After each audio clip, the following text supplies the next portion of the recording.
K-파프 글로벌 투어 관객이 매년 2배씩 늘고 있는데 주가는 반토막이 난 기업이 있어요. 안녕하세요. 가치사슬 인사이트입니다. 오늘은 K-파프 글로벌 공연 기획과 팬 플랫폼, 그리고 MD 커머스를 통합한 엔터테크 기업 노머스를 깊이 파헤쳐 볼 건데요. DS투자증권에서 목표주가 28,000원, 현재가 대비 63.4% 상승 여력이 있다고 분석했어요. 그런데 왜 실적은 오르는데 주가만 빠졌는지, 그리고 지금이 왜 기회 구간인지, 노머스가 성장하면 같이 오를 수 있는 가치사슬 종목들까지 전부 정리해 드릴게요. 자, 시작합니다. 먼저 노머스가 어떤 회사인지부터 알아볼게요. 노머스는 K-파프 아티스트의 글로벌 투어를 기획하고 운영하는 기업이에요. 여기서 끝이 아니라 프람이라는 팬 플랫폼도 운영하고 있어요. 프람은 아티스트와 팬이 1대1로 소통하는 구독형 메시지 플랫폼인데요. 쉽게 말해 아티스트가 팬에게 직접 메시지를 보내고 팬이 구독료를 내는 구조예요. 사업 구성을 보면 공연 투어 기획이 매출의 46%로 가장 크고요. MD 커머스, 그러니까 아티스트 굿즈 판매가 28%, 프람 같은 플랫폼과 콘텐츠가 26%예요. 세 가지 사업이 서로 시너지를 내는 구조예요. 공연에 가면 MD를 사고 프람 구독자는 공연 정보를 가장 먼저 받아요. 현재는 국내 경주에 본사가 있고 글로벌 투어 운영을 위한 해외 거점도 확보하고 있어요. 특히 최근에는 중국 시장 진출을 본격화하면서 위챗 미니 프로그램을 론칭했고 하반기에는 망고TV와 협력하는 결합구독 상품까지 출시할 계획이에요. 자, 가장 중요한 질문이에요. 실적은 오르는데 왜 주가만 빠졌을까요? 주가 하락 원인을 먼저 볼게요. 4분기 2025년 실적이 영업손실 19억 원이었어요. 52주 최고가 38,000원에서 현재 17,140원으로 6개월 만에 46%가 빠졌거든요. 어마어마하게 빠진 거예요. 근데 이 손실의 원인이 뭐냐면 일회성 비용, MD 이연, 공연 일정 연기예요. 즉 구조적인 문제가 아니라 타이밍 문제예요. 반면 실제 연간 실적을 보면 얘기가 달라요. 2025년 연간 영업이익은 123억 원으로 전년 대비 50.7% 성장했어요. 2026년은 227억 원으로 84.3% 더 성장이 예상돼요.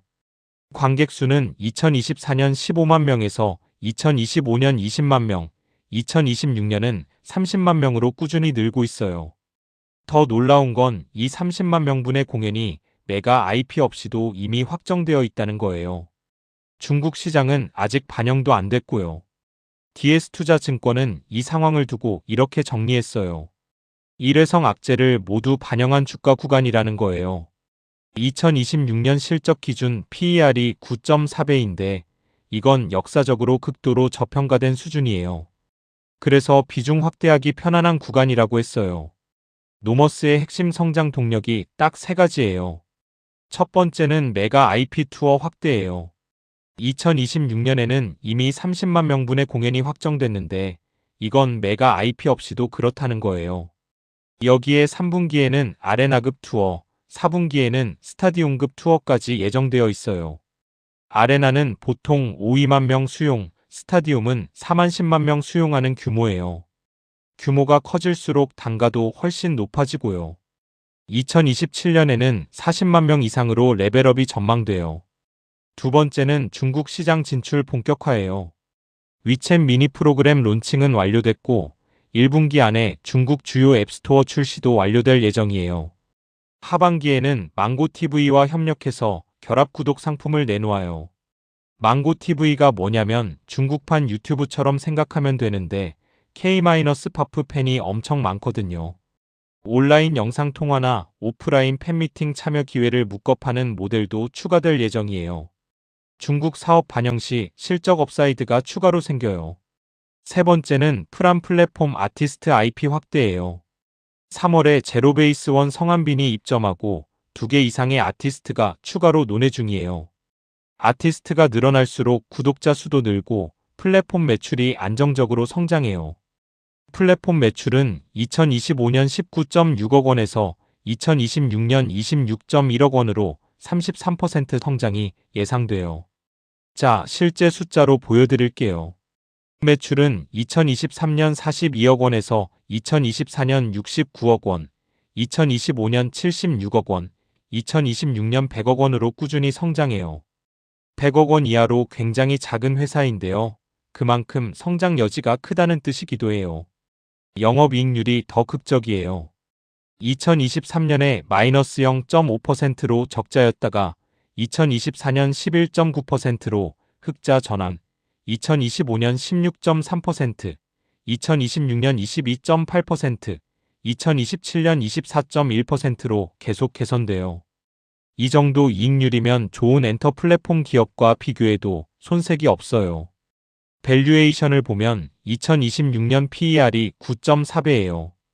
DS투자증권은 유사기업인 디어유의 PER 대비 25% 할인을 적용해서 목표주가 28,000원을 산출했어요. 현재가 17,140원 대비 63.4% 상승 여력이 있어요. 이제 오늘 영상의 핵심 가치 사슬이에요. 노머스가 성장하면 이 회사와 연결된 생태계 전체가 같이 움직여요. 왼쪽에는 공연 인프라와 MD 제조 등 노머스를 지원하는 공급 기업들, 오른쪽에는 K-파프 팬덤 플랫폼과 중국 OTT처럼 노머스와 함께 성장하는 기업들이 있어요. 노머스 공연이 늘어나면 공연장, 음향 조명 장비, MD 제조, 항공물류까지 전방 산업이 살아나요. 그리고 K-파프 팬 플랫폼 생태계, 중국 한류 콘텐츠 시장까지 확장되는 구조예요. 첫 번째 밸류체인은 K-파프 팬 플랫폼이에요. 디어유는 노머스 프랑과 직접 비교되는 기업이에요. SM엔터 소속 아티스트를 중심으로 팬 구독 플랫폼 버블을 운영해요. DS투자증권도 노머스 목표주가 산정 시 유사기업으로 디어유를 활용했을 만큼 두 기업은 같은 카테고리예요. K-파프 팬 플랫폼 시장이 커지면 디어유도 같이 성장해요. HYB는 방탄소년단, 뉴진스 등 글로벌 메가 IP를 보유한 국내 최대 엔터사예요. 노머스가 기획하는 아레나 스타디움급 투어의 잠재적 파트너이고 BTS 활동이 본격화되면 노머스 수혜가 직결될 가능성이 있어요. SM엔터테인먼트는 엑소, AESPA 등을 보유한 기업이에요. 노머스는 특정 기획사를 공개하지 않지만 SM 아티스트의 해외 투어가 늘어나면 노머스 같은 투어 기획사 수주 기회도 함께 증가해요. YG 엔터테인먼트는 블랙핑크처럼 스타디움급 투어가 가능한 글로벌 IP를 보유하고 있어요. 노머스의 스타디움 투어 역량 확대와 함께 K-파프 글로벌 공연 시장 파이 전체가 커지는 수혜를 받아요. 두 번째 밸류체인은 공연과 MD 인프라예요. 노머스가 아레나 스타디움급 투어를 늘릴수록 공연 인프라 기업들이 같이 성장해요. CJCGV는 영화관 기반 공연 복합 엔터 기업인데요. K-파프 콘서트 영화나 스크린X 중계 서비스로 공연 생태계와 연결돼요. 노머스 투어 규모가 커질수록 공연 관련 영상 콘텐츠 수요도 증가해요.